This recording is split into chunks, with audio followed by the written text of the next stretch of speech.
eksklusibo sa malilitan ng inyong marami. Magandang umaga, Pilipinas, Evelyn Mark Valencia, naghatid ng katotohanan.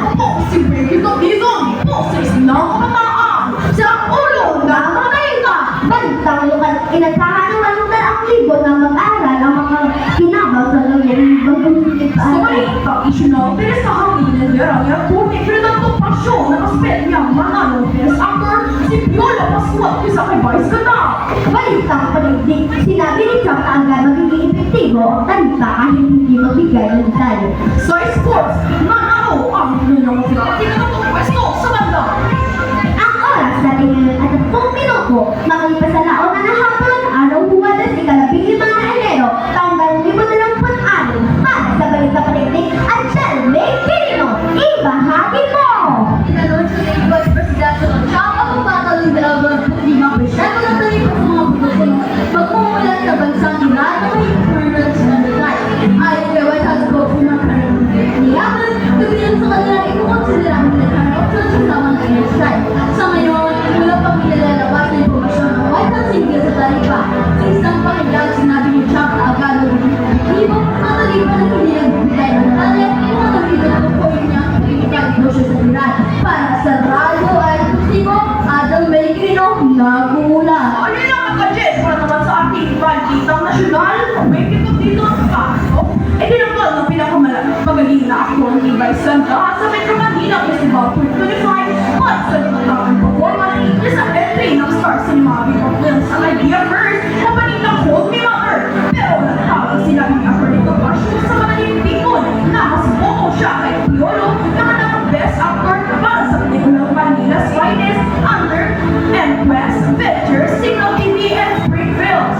Sa naganap na press con para sa pelikulang Spring na Proud na iniligtos na pag-aakubi outfit niya for nito pasyon ng Show Films na bigay ng kasunoobin ng kinalang abogado at producer tungkol sa nakaraang NFFF para sa radyo eksklusibo. May episodiyo na ulat. Salamat po yung panahit sa paalala. Pagbabayin ko ang radyo eksklusibo. Kuya, nakita mo ba ako sa Facebook na walang kaso? Hindi ko nakita. Teka, tignan ko lang. Oo nga, walang pasok. Mga kapatid, punta ako na ako dito. Ano iba yun, kuya? Sinabi ni Mayor na walang kaso. Parang hindi naman ganun mag-post si Mayor. Oo nga, hindi ganun si Mayor mag-post.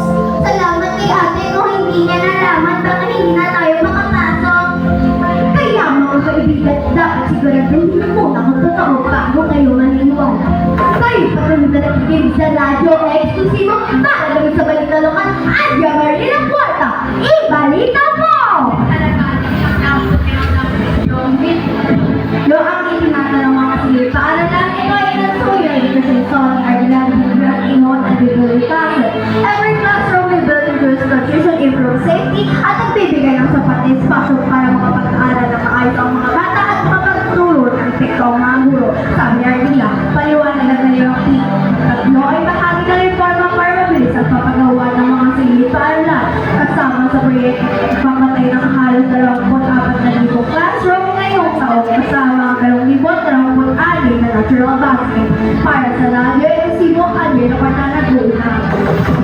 Salamat Andrea para sa balitang sports, Credential Mutilla. Ibahagi mo! Yakin! Yan pala Lopez sa Lopez. Nahanap ko si Galang Doña Montera Lopez Memorial High School. Pinakita pa at delegasyon kamo ng grupo. Malaking nagtutumpay na ang pakasali at nakauwi mapangal sa unang competition. Balik sa hangin ng San Lucia, Negros Occidental High School, Category Pampa ng Negros High School at Nexus Ramo Torres National High School na kaunang pagdating sa lahat ng namitin sa either school laban.